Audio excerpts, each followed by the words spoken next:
Donc une fois le câble bien branché, on va sur l'écran. On fait un clic droit. Nous allons dans le menu guide. On va dans le suivant.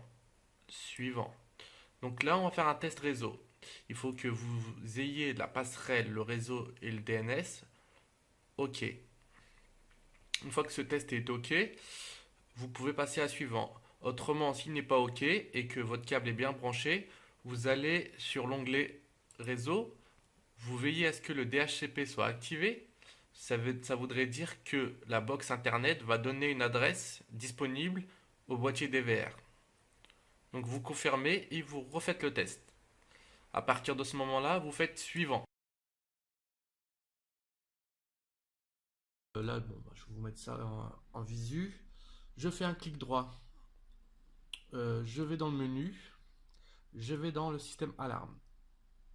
Donc, je vais vous expliquer. Donc là, il y a la détection de mouvement.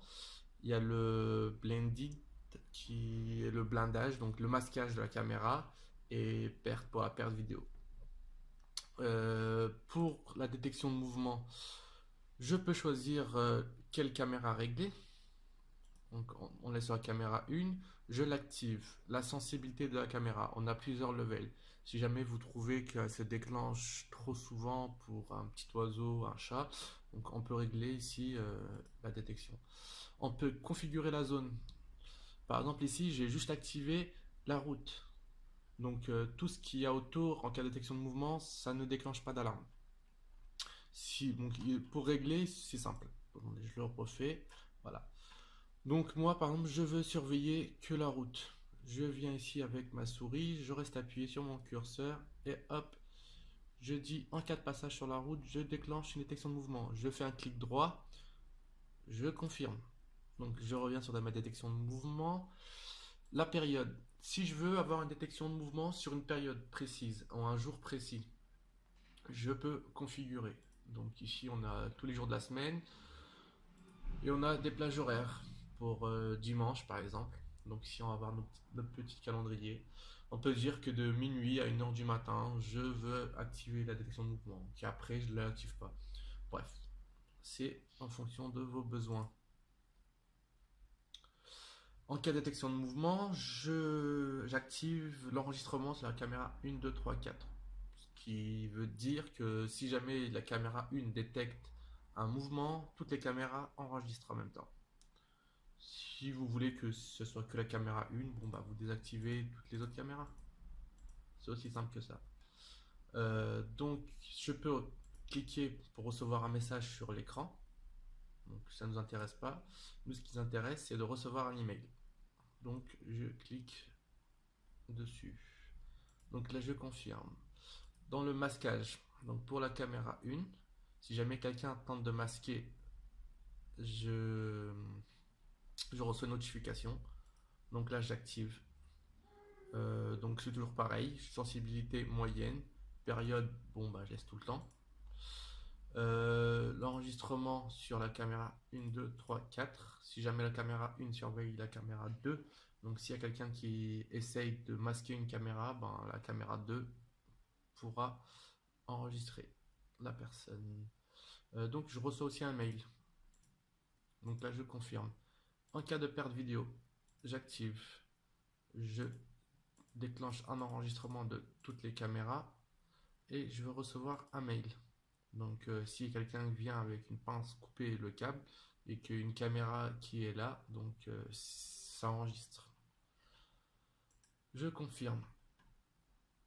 Donc vous avez bien suivi j'espère. Sinon vous pouvez toujours revenir en arrière. Euh, nous allons passer au paramétrage du SMTP. Donc du paramétrage de la configuration adresse mail. Donc je vais dans service. D'accord.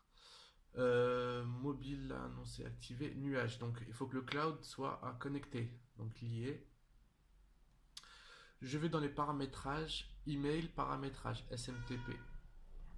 Donc je clique dessus. Là, je suis sur une adresse Yahoo.